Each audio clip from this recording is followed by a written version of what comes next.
Post সহযোগ কৰিছে Amul Colgate Max Fresh ताजगी का धमाका। Colgate डेंटिस्ट का सुझाव number 1 brand Tata Tiscon, Joint Building. চুলিয়ে সকলো সমস্যাই দূৰ কৰে চেঁচা মোৰ চুলিৰ বিশেষজ্ঞ পিয়াৰ সোপ দেখাওক ইয়ং হৈৰক ইয়ং নতুন Dove pink soft smooth glowing ছালৰ বাবে আৰু নিহাৰ নেচাৰেলছ যি দিয়ে ঘন ধুনীয়া চুলি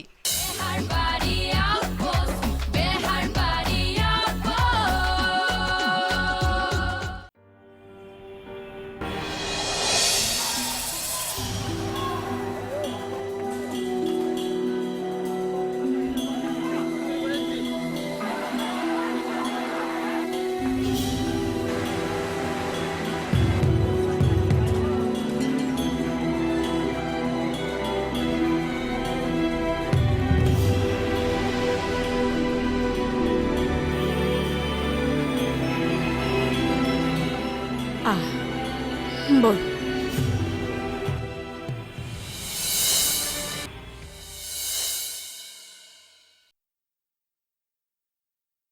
স্যার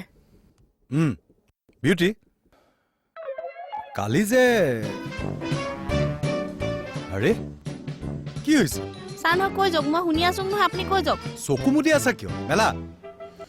স্যার নহয় জানুক যে আগতে গালি শুনিম বুলি সেইকাৰণে চকুটুকু মুদি আছো তোমালোকে মোক মানে পাগল কৰিহে এৰিবা ন কালি যে ল'ৰাটোক মাতিবলৈ দিছিলো মাতিলা স্যার কালি তাক লগ পাইছিলো নহয় লৈ নাহিলা কিয় স্যার নহয় তাৰ কালি কিবা কাম আছে বুলি ক'লে সেইকাৰণে আজি মাতি থৈ আহিছো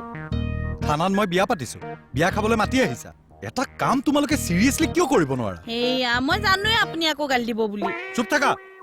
ইমিডিয়েট গৈ কমলক ল'ৰাটোক লৈ আহিবলৈ দিয়া যোৱা হ'ব স্যাৰ মথা বেয়া কৰি দিব মানে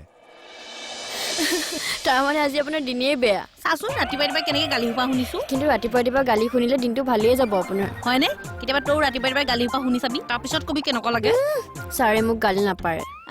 ছাৰে তোক কোচতলে মৰমহে কৰে কিহৰ কিটো তই ছাৰে তোক গালি নাপাই বোলে অলপ মাত দিবচোন ছাৰক লগ পাব লাগিছিল কিবা কেছ আছিলে কিয় কেছ নাথাকিলে থানালৈ আহিব নোৱাৰি নেকি নহয় মানে বেয়া নাপাব ধেমালি কৰিছো ছাৰক লগ পামনে ছাৰ সেইটো ৰুমতে আছে তাতে লগ পাব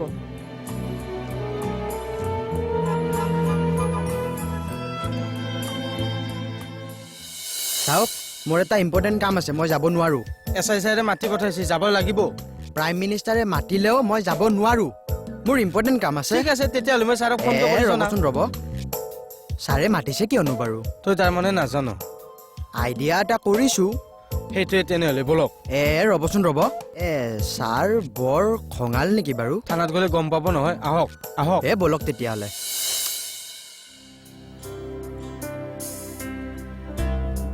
ঐ ছোৱালী ল'ৰাটো ভৰিটো দেখিলি নে ইচ ৰাম ইমান ধুনীয়া টচবজীয়া ডেকা ল'ৰাটো চাচোন খোজটোৱে ভালকে দিব নোৱাৰে বেয়া লাগি গৈছে দেই ল'ৰাটো চৌকিটা যে ইমান ধুনীয়া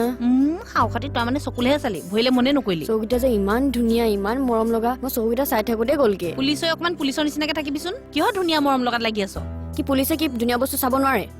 নোৱাৰে পুলিচে মন গ'লে চব কাম কৰিব নোৱাৰে হয় দিয়ক মোৰ কিন্তু ল'ৰাটোলৈহে বেয়া লাগিছে দেই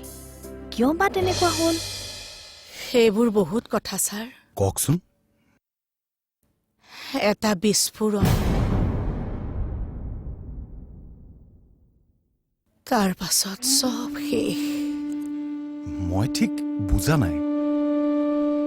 ময়ো নুবুজিলো ছাৰ মোৰ লগত এনেকুৱা কিয় হ'ল যাওঁ বল ৰ'বচোন কথাখিনি মোৰ জানিবলৈ মন গৈছে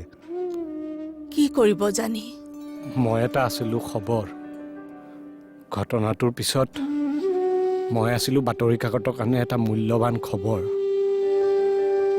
লাহে লাহে মোৰ মূল্য নোহোৱা হৈ গ'ল হাঁহিৰে উপচি আছিল মোৰ ঘৰখন সকলো দুখ কষ্ট পাহৰি গৈছিলো যেতিয়া সি প্ৰত্যেক সন্ধিয়া অটোখন লৈ ঘৰ সোমাই মোক মাতিছিল ঐ বুঢ়ী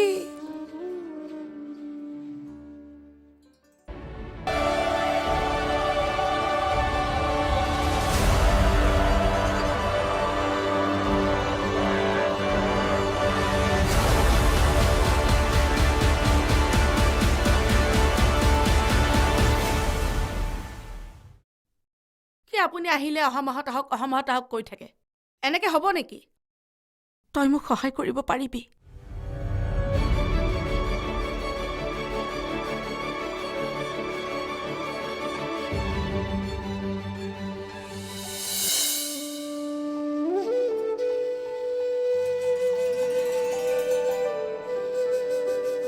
তাৰপিছত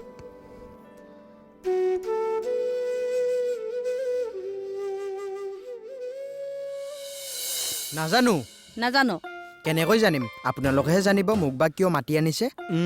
তোক পূজা প্ৰাৰ্থনা কৰিবলৈ মাতি আনিছো বেটা ঐ তই বৰঠাকুৰ ইলেক্ট্ৰিকেল ফাৰ্মত চাকৰি কৰ নে নকৰ কৰোঁ তোৰ মালিকে তোৰ ওপৰত কেছ দি থৈ গৈছে সেইটো বৰ বেয়া কাম কৰিছে দেই মই ছাৰক বাৰে বাৰে বুজাই ক'লো কিন্তু ছাৰে বুজিয়ে নাপালে ন মিছা কথা ক'বলৈ আহিছা তই যে এসপ্তাহ ধৰি কামলৈ যোৱা নাই নাই যোৱা কিয় যাম সেইবোৰ মানুহৰ লগত বাৰু কাম কৰিব পাৰিনে বাইদেউ সেইবোৰ মানুহৰ অকল ডিগ্ৰীটোহে মূৰত হ'লে একো নাই তইহে বৰ পণ্ডিতটো আমাৰ প্ৰেক্টিকেল নলেজ বহুত বেছি তেওঁলোকৰ থিয়ৰী জ্ঞানহে আছে আৰু বাইদেউ থিয়ৰীবোৰে প্ৰেক্টিকেল ফিল্ডত কাম নিদিয়ে নহয় ঐ তই নিজকে কি বুলি ভাবিছনো কেতিয়াবা নিজকে কা পুৰুষ যেন লাগে এই ইউনিফৰ্মযোৰ চাই কেতিয়াবা ভাবোঁ কিমান শক্তি আছে এই ইউনিফৰ্মযোৰত তথাপিও আমি যুঁজিবই লাগিব যেনেদৰে মই দশমীয়ে যুঁজি আছো ই অজয়ে যুঁজি আছে মণিয়ে যুঁজি আছে মোৰ শৰীৰটোহে পংগু মনটোক কেতিয়াও পংগু হ'বলৈ দিয়া নাই জীৱনটোক আমি এতিয়া কেৱল জীৱন হিচাপে লোৱা নাই এক যুদ্ধ হিচাপে লৈছো আপোনালোকৰ কথাখিনি শুনি মোৰ আগ্ৰহটো বাঢ়ি গৈ আছে সঁচাই আগ্ৰহ বাঢ়িছে ছাৰ তেনেহলেতো বৰ ভাল কথা আমি আমাৰ জীৱনৰ মাত্ৰ এখিলা পাতহে আপোনালোকক দেখুৱাইছো আমাৰ জীৱনৰ আটাইবোৰ কথা জানিবলৈ হলে আপোনালোকে বাট চাব লাগিব 17 ফেব্ৰুৱাৰীলৈ 17 ফেব্ৰুৱাৰী কিয় কিবা বিশেষ হয় 17 ফেব্ৰুৱাৰী শুকুৰবাৰে আমাৰ জীৱনৰ গোটেই কাহিনীবোৰে আপোনালোকে জানিব পাৰিব আচ্ছা তই তাৰমানে চিচি কেমেৰা ফিটিং কৰ ন হয়